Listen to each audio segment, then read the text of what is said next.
The United States men's national team has its coach. The Champions League is back with a plethora of Americans. And is there a player strike on the horizon?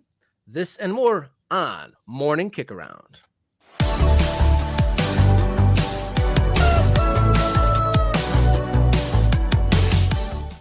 Hello, and welcome to the show, Morning Kickaround, your first bite of the world's game. My name's Robert Kerr, getting promoted from lower leagues of the beautiful game. Very excited to be joined by one of the foremost voices in American soccer, Mr. Jason Davis. How you doing, sir? Hello, Robert. I am good. I am ready. Let's hit it. Before we get into this serious morning kick around business, there's something floating around. Who is your Barclays man? Wow, that's a good question. Barclays man. I think Leighton Baines, Everton legend, kind of comes to mind when I think Barclays man. What about you, Robert? Ooh, Marwan Fellaini has come to mind, the best yet most disrespected and disparaged player amongst the many to pick from. But I got to shout out to Clint Dempsey there. He's definitely an honorable mention for the Barclays men. Fly the flag, Robert. Americans, yes, let's do that. Excited for our brand new show here together, Jason. And if you, listener, viewer, want to get a hold of us, hit us up, morningkickaround@gmail.com. Send in your questions, comments, concerns, or adulation. But Jason, are you ready for our long balls? Let's do it.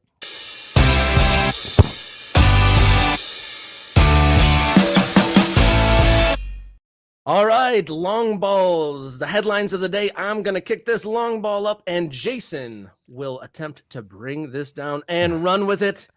Mauricio Pochettino eventually was named United States men's national team coach.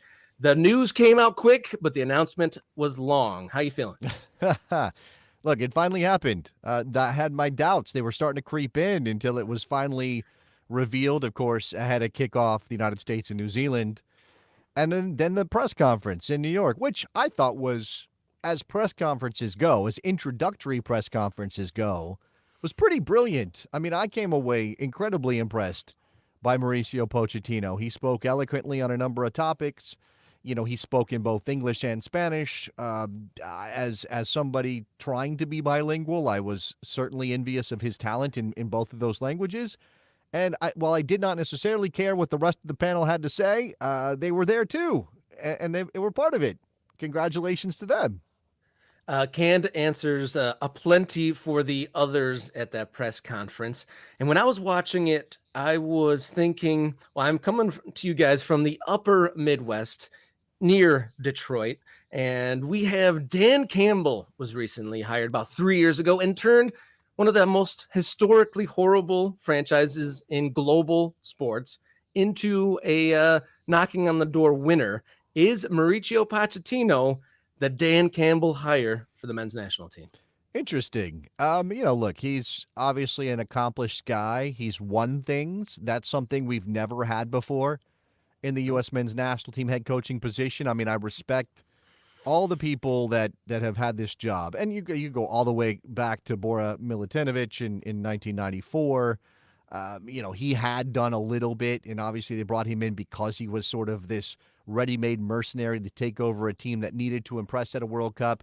If we're going to compare Bora to Mauricio Pochettino as Pochettino leads us into 2026, it is night and day in terms of the accomplishments on the resume, the recognition of sort of tactical ability and things like that, the man management level that Pochettino has had to reach at some of these clubs, the massive clubs that he has managed at with Tottenham and PSG and Chelsea. So, look, I cannot guarantee that he is going to turn this thing around and we're going to be high flyers in 2026, but I'm certainly hopeful.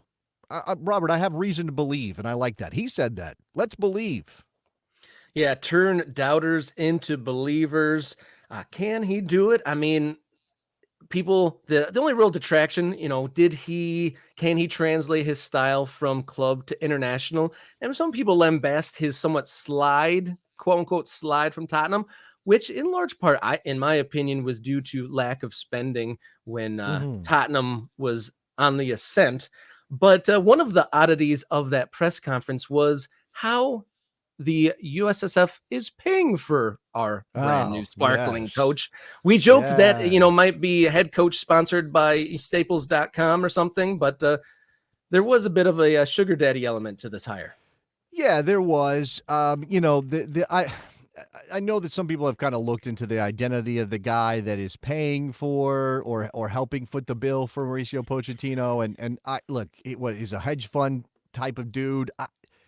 It's fine. He's given money to U.S. soccer in the past, U.S. Soccer Foundation. He gave them a bunch of money to build mini pitches in places like Miami. This is somebody who cares about the game. And so I think this, I'm trying to suspend my cynicism around this, Robert. It does feel, it does feel like boosters entering college football. It has that kind of vibe to it, which is a little shady. Like, I don't think that unless you are a booster, you love boosters. And yet, if this is what it takes to get Pochettino through the door, sign me up. I'm fine with it. Let's go. In my opinion, a little reflective of just United States soccer in general. Not really easy to gauge the level. MLS is at this certain level, but then, when the right opportunity comes, we can take the budget through the roof, depending on how liked and popular that player or coach may be. So I think it kind of reflects on where the federation and how the federation operates. Yeah. And so, turning the page, we obviously didn't get to see Poch coach or manage this last window. Some people were disappointed in that, but that kind of turns the attention to October's window. Yes, another window Right. in just a few weeks Yes. on the 12th of October versus Panama, and then October 15th, just 3 days later, in Guadalajara. Yeah. What do you think of those games? Is that going to be a fever pitch, or is it going to I, be that fart like this last window was? Well, no, there'll be expectations, right? It's going to feel very different than the last international window we had with the games against Canada and in New Zealand, and that's the way it should be. It's interesting that Pochettino is going to go to Mexico. I can't remember the last time the United States played Mexico in Mexico in a game that was not a qualifier. And of course, we don't have qualifiers going into 2026, so that should be fascinating to see how he handles that. I think that the big question is, and this is a lot of what the fans are talking about, is how many changes are coming. What is the lineup? What does the first team roster look like under Pochettino? Will he quote unquote clean house?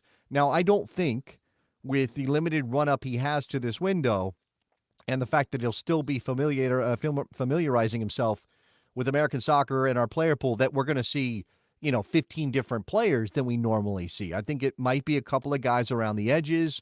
There could be a shot. I mean, we saw Marlon Fossey look pretty good against New Zealand. Tough to judge if he's ready to really be a first team international with Dest out and with Joe Scally not giving you much forward. But, these are the questions that we get to ask, and we'll see. We'll see how Mauricio Pochettino handles it. I certainly think he's going to bring a new level of accountability to the group, and that's something we need.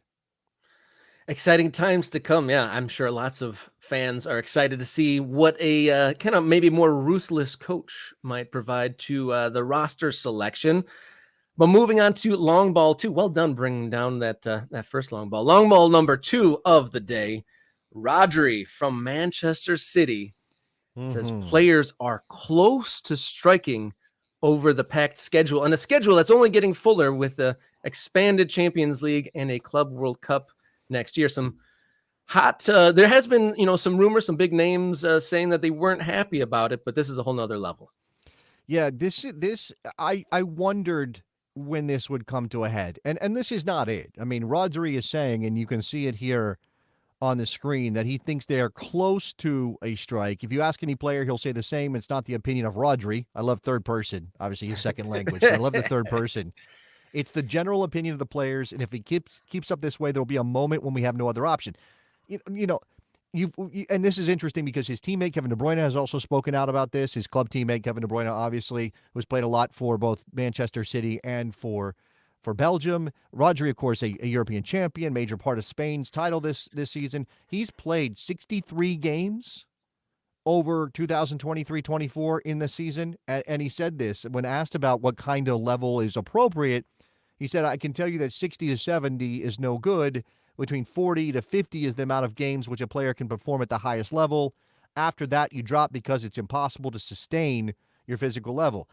I mean, yeah, where is that line is really tough to know, right? Every player is different. Players have different levels of stamina around this, but I got to imagine that we are pushing the limits. Rodri is saying it. We should listen to him. De Bruyne is saying it. We should listen to him. Other players are saying it. We should listen to them. But of course, we know that the train is out of the station. UEFA changing the Champions League format, which we're about to get to, adding games in the first phase of that competition, the European Championship, the Nations League. I mean, the whole point of the Nations League is to bring stakes to every international window.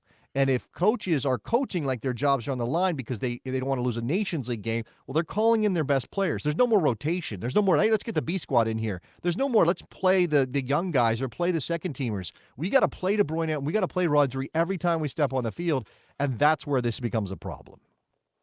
Yeah, and then especially for South American players, literally having to cross the entire planet twice within like 10 days and then come Yeah. back and play the very next weekend in a super high stakes league game. That's just, almost impossible to ask Well, over a length of you time. mentioned that specifically just came to mind that Christian Romero of Tottenham he reposted a journalist's social media post about how Tottenham now this was more about criticizing Tottenham than it was about the schedule, but Romero was saying Tottenham didn't help the players get back from their international duty, that they had to figure out themselves, which meant later arrivals than they would have liked. And of course, Romero was the guy that got bodied by Gabriel in the North London derby and gave up the goal that ultimately led to Arsenal beating their rivals. So, this is all connected to this idea of we keep asking these players, we're pulling them all over the place. Now, as fans, I think it's very easy for us to say, whatever, who cares? I want to see the best soccer.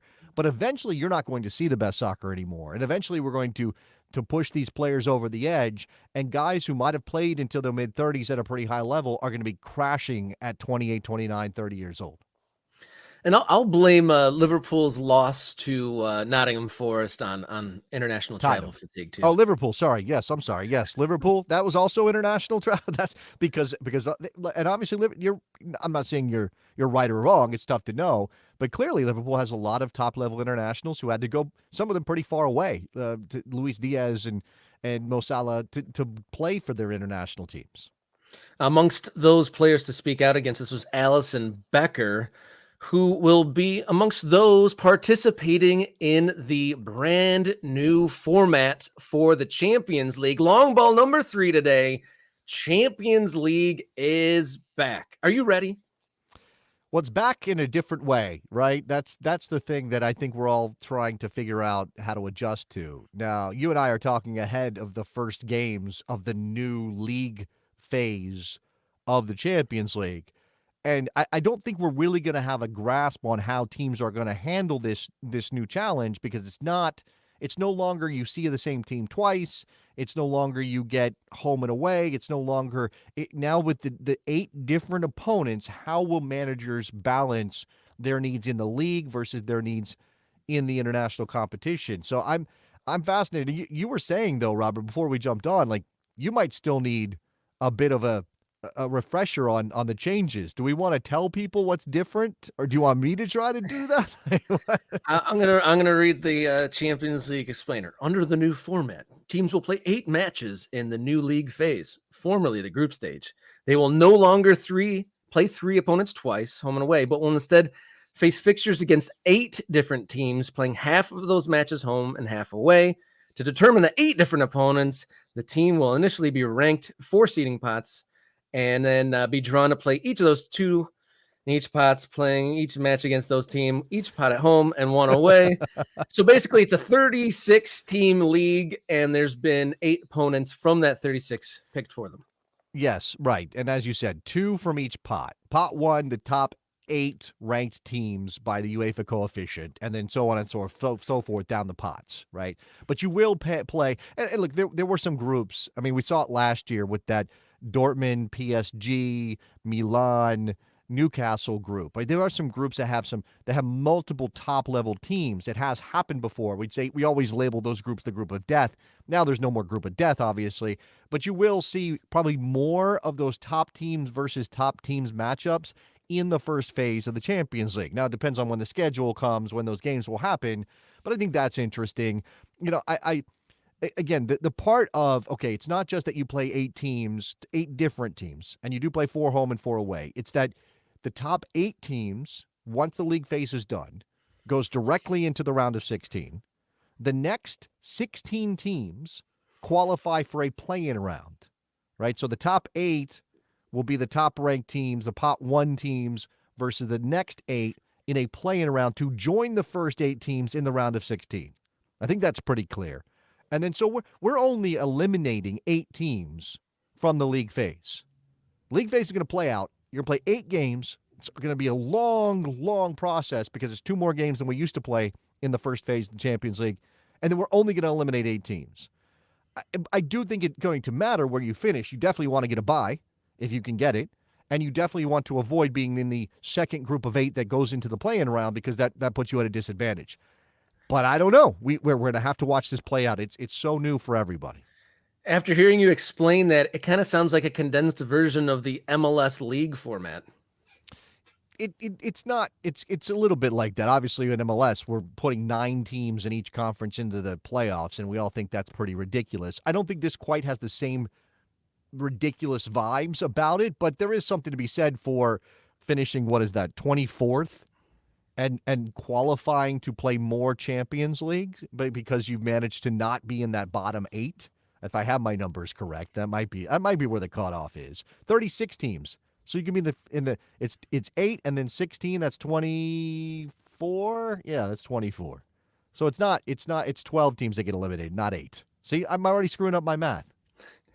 I guess we'll just have to watch the games and just enjoy the action as it plays out, and then when they put that playoff picture together, we'll figure it out as it goes. Plenty of Americans are participating, and we'll get to that here in a moment. But before we wrap this one up, what is the fixture that you're looking forward to on match day 1 here? Wow, that's a very good question. I do not have. I guess Milan Liverpool would probably be the one that jumps out for me. I mean, that it's got an American flavor to it. We're going to see if Milan has improved enough under Fonseca, where their league start has not been very good. Obviously, Liverpool fresh off the loss at home to Nottingham Forest that you mentioned. So there are some things at play here that I think are interesting. It's gonna be a very early test for Milan to figure out if they're really going to be a Champions League factor this season.